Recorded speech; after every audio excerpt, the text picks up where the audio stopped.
Good morning, banana bators. So last time we did a little walk cycle in the most economical way that I have learned how to do it, starting very broad, starting at the top, working your way down.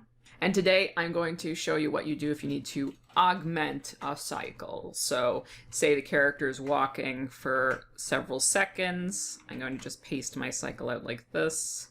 Make sure that's all working. It's a big down drop. Let's just adjust that. So because we've put our up and down motion like this type of bobbing on one peg, we can come in here and we can see if we have anything that's kind of outlying. There we go. That's what it was, that one low key. So here you can see it looks fairly even as it goes along. That means it's going to feel even when we're watching it. You get kind of used to seeing how the curves look and what that's going to feel like. So let's say we need to turn her head towards the camera and wave. Just start waving. So for 1 second, the character walks. One here at frame 25, the character is going to turn to us, and then the character is going to wave their hand. Pretty simple scene. This is something you should absolutely be able to do if you are applying to an animation studio for a job. If you cannot do this yet, it is something that I think you should take the time to practice and prioritize, because it's the general basic expectation of a junior animator to be able to take something that's already finished, a walk cycle, and be able to turn the head, wave, pick up something, little things like that. That's what's going to get you that first job. It doesn't need to be a giant animation battle. It just needs to be a competent, boring thing. If you can do competent and boring, you are going to be able to do junior animation stuff. Somebody has to do the scenes that are not that exciting, and that's the babies, that's the juniors. So when the head turns, I'm not going to have a long turn because that takes more work. So let me just mark the scene. Scene markers, you right click right here.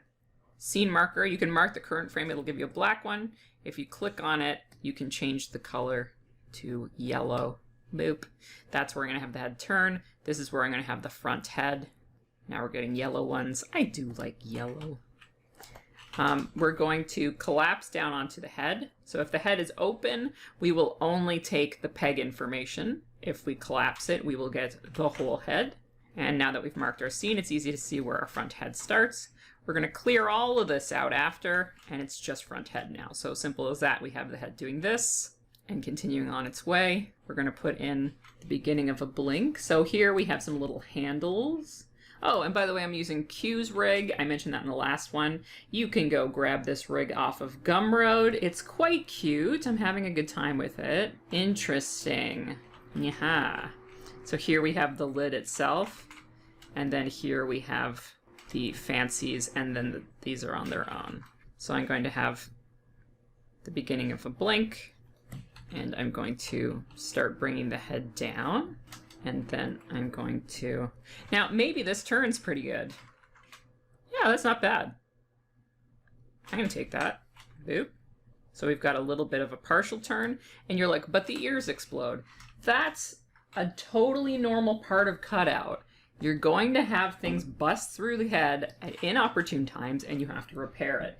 I think that the sooner you kind of come to terms with that, the more happy you will be. Because if you're rigging your own stuff at home, if you've never seen a professional rig before, you're gonna get stuff like this when you're doing your own stuff.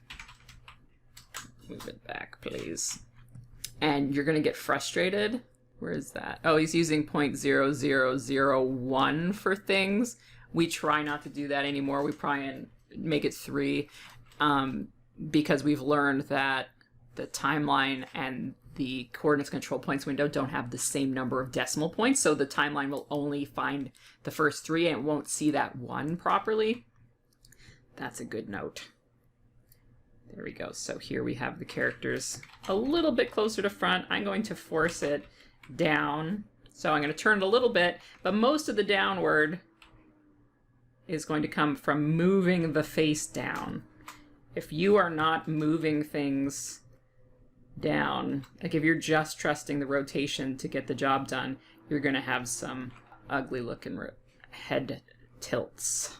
So I think I did a video on easy head tilts. So now it's coming down. We're going to close this eye. So these eyes can be tricky to kind of navigate. Like maybe this is fine. So it's totally normal to have like a weird learning curve as you're animating a new character. You don't know like the fine detailing of it. Like I'm not sure how this is meant to close. Like the eyelashes probably wouldn't stay up there. But if I move this thing down, it doesn't give a clear indication of where the blink happens. I'm just going to do this for now. I don't think that's right, but I'm going to go with it. So because I've saved my frames over here, I'm going to go find that normal face, copy it. I would like to paste it over here. There we go. And I'm going to bring this down and over a little bit. Give her a little bit of personality, tilt it a little bit. Just so it's not stock still. All right, moop. Just got a little head turn. Boop. Simple as that. So now we need to add the detail of the hair or the head bob. So if the head is bobbing, we'll have it come up here. We're going to make sure that we're just using the head master peg. We can even keep this open so we're not putting anything on where we don't want. And we're really going to utilize the tweening system here because we're trying to be as lazy as possible about getting this done efficient and on time. So we're going to do that. Tween it all. Make sure our little head bob is working fine. Fantastic. Then we take all this.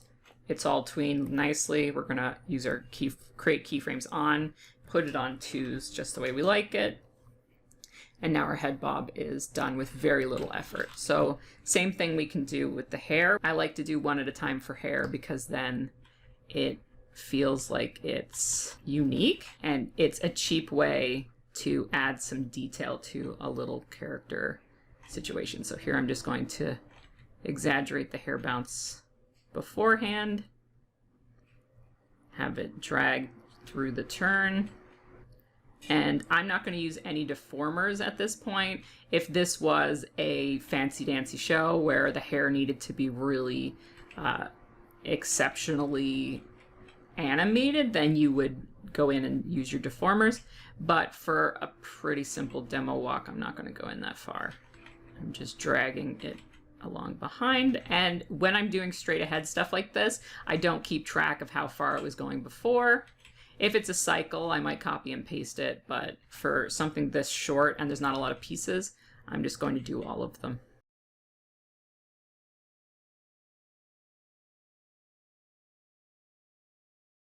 One place I want to spend a little bit of extra time is on this head spin, because I want her hair to kind of flare out a little bit during the spin. So we'll just sneak some flare in there and some overshoot. So she should have a little bit of hair flare. Not much, just a little meep to give that head turn a little bit extra. I mean, you could go in and add a lot more flare than that. You could add a much more exaggerated turn, so just really like bring the head down and squash. See, and that'll add a little thing. But adding in those little details, once you get everything else kind of working, you can add more on top of it in that kind of critical area. And now if at this point I wanted more from the hair or something, I'd go into deformers now. Like once everything else is working, I've tapped out my resources on squashing and stretching.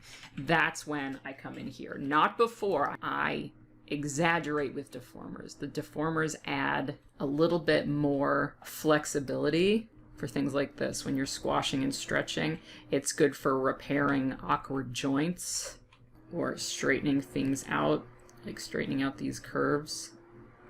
We're going to have to do something with that ear. That's future me's problem. We're going to repair it. So as you're doing this, you're going to break some stuff like these ears. That's fine. Spend the time getting everything else working just right, and then go back and repair those little things once you're done the major actions. If you're kind of animating everything all at once, all over the place, you're trying to get in that overlap and that follow through at the same time that you're working out your major keys, you're going to end up with a lot of mucking about because there's just so many pieces. When you're drawing, you only have to think of those things. But when you're doing this with a rig, you have to think about all the pieces, where all the animation is going on the pegs, which pegs you're actually using, which deformers you're using, and just keeping it very simple on one piece at a time, adding a little bit of detail and a little bit of detail is, well, first of all, at any point you finish, like I finish this hair now, I'm at a point where I'm finished. I can say, okay, I just need to get in that lip sync, which is the absolute last thing I do. And I'm going to have something that I can send to my supervisor, because I don't have like some pieces working and some pieces not working. And the last thing, I'm going to fix these little details, and then I'm going to call the hair finished. So we have these nice little handles here, which hide the ear a little bit. And I'm going to try and keep this distance here approximately the same. Where does that ear belong? So again, my ear is all out of whack. I'm not going to guess. I'm going to go find my front head ear, copy that, bring it back, paste it in. That's where the ear goes. And the hair as well, if I want to get an idea of, say, where this thing is.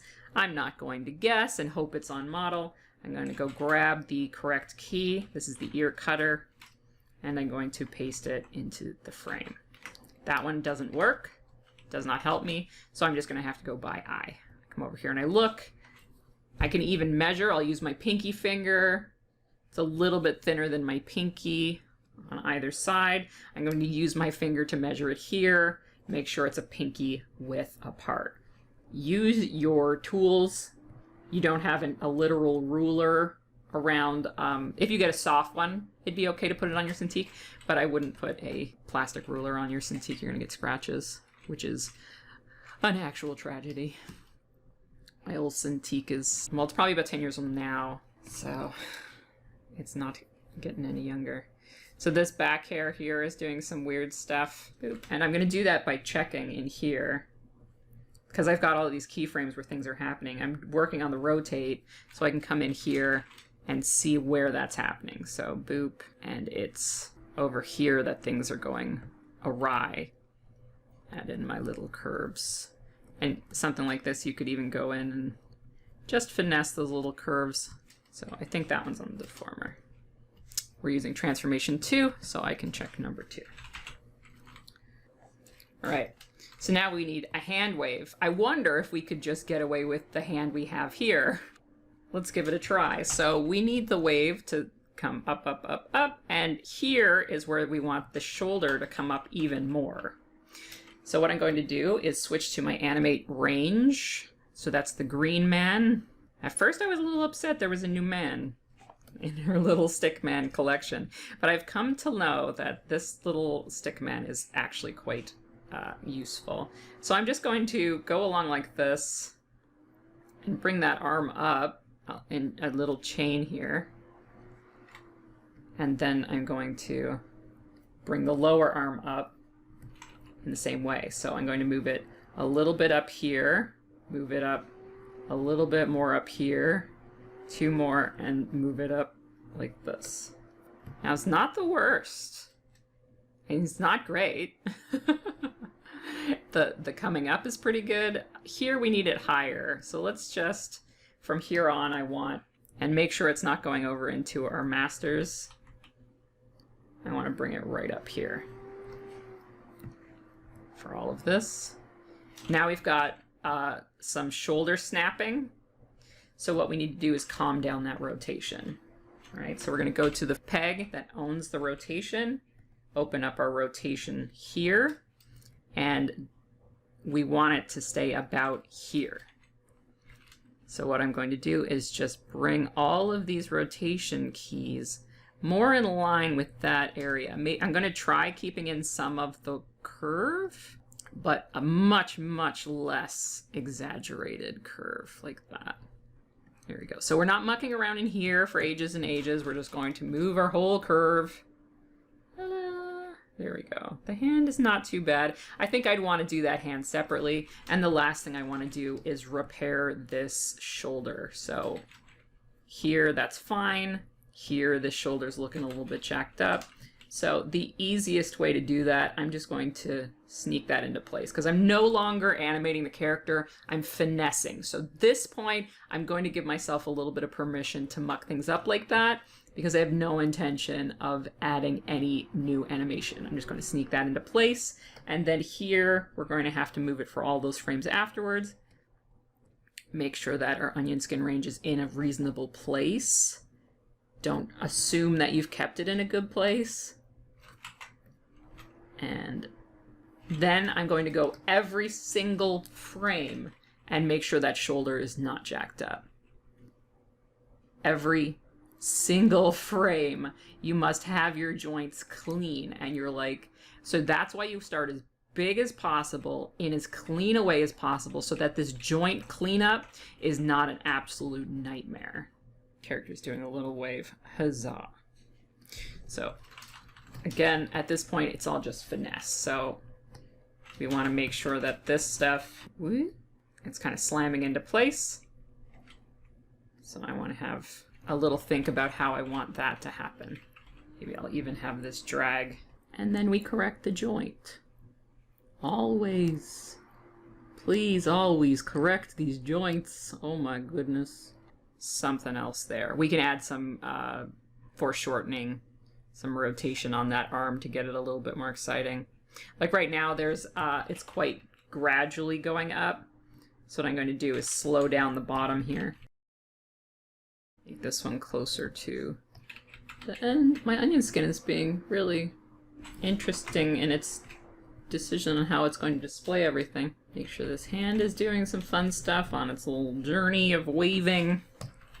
Details. So at this point, you can detail as much as you like. Add in little layers of finesse, kind of favor things, bring things a little bit more interesting way. The head, like at this point, maybe even we need the head to come around faster or the arm to come around at a different pace. So that'd be like a level of revision. So say we had this scene, we got a revision, we need this arm to come up sooner, then that's going to be a little bit of surgery. And I would approach it in a very aggressive way. So I got this scene, it's already animated, I need to change this. I'm going to, none of these keys afterwards are working for me. I'm going to take this arm, it starts coming up here. I'm going to grab all of this and just shift it back. Then I'm going to deal with the frames in between here. So I'm going to say here, here, we need a little bit more finesse. So I'm just going to get rid of those keys and see what the auto tween's going to give me. That's pretty good. Nice, thanks arm. Because we animated it very cleanly, we didn't do any weird deformation animation. That's working pretty good. So I'm going to set it to keyframes and I'm going to watch it. All right, hand comes up a little bit sooner, closer to where the head. I like that better. And then we repair the shoulder. Okay, so your shoulder looks like a mess now. No problem. We just go in and repair it. Maybe you could have copied the shoulder in with the animation, maybe not. But in this case, it's not a huge amount of trouble, especially if we had a little deformer on this shoulder. I do like deformer shoulders. We can just tidy up that joint so it's nice and smooth or pointy. Sometimes we have pointy shoulders in cartoons, so you gotta make sure every single frame has that pointy joint. You cannot trust tweening. You use it to its maximum potential and then clean up all the garbage it leaves behind. That's kind of the moral of this story. Whoop. And then we've got these last few frames. Maybe we go from here. We need to change it so that she puts up a big, and then we need to go back into the cycle. We're gonna grab the highest point in the cycle, paste it in there, and then we repair it. Okay, so we slam things down in a very aggressive way. We see if the in-betweening does anything for us. Slap the in-betweens in there. It doesn't. Well, it does, but it doesn't. There's some rickety in between, like these two are not helping us, they're hindering us, so we're just gonna clear them out and smooth it out.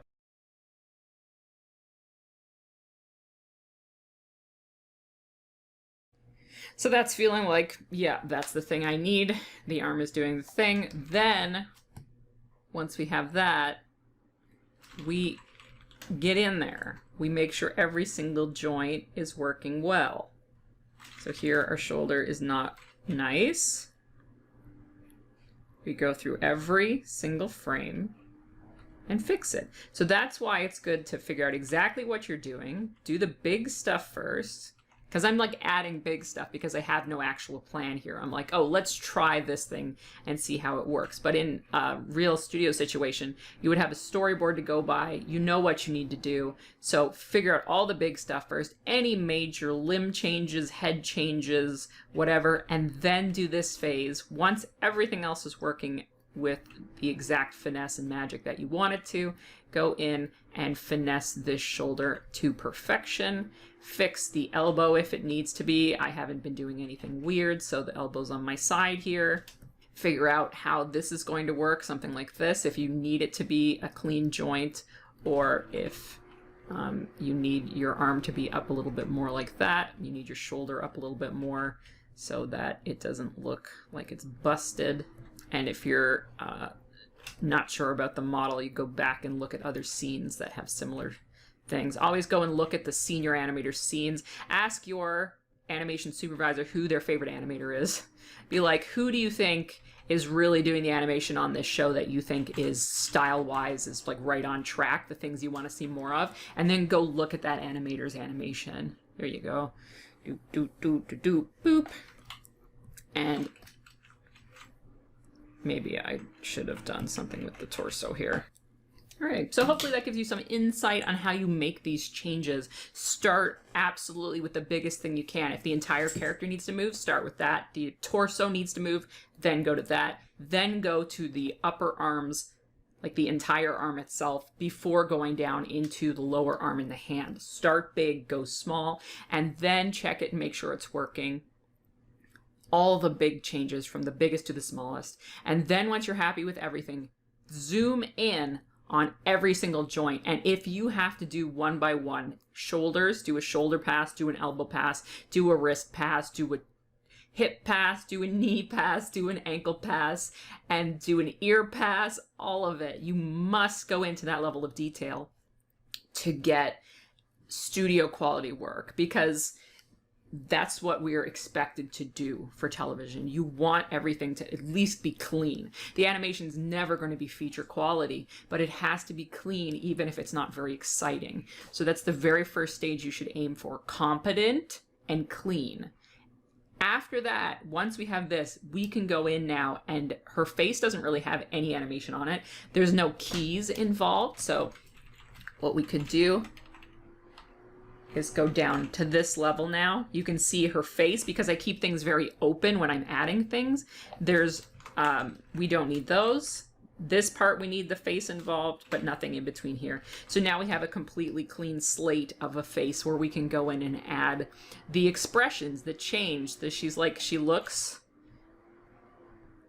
she turns her head, and then maybe she decides she's happy about it. So we can add in that expression we can move her more neutral and then have her get more excited when she sees us, because we're happy to be here. She's happy that we're here. All right.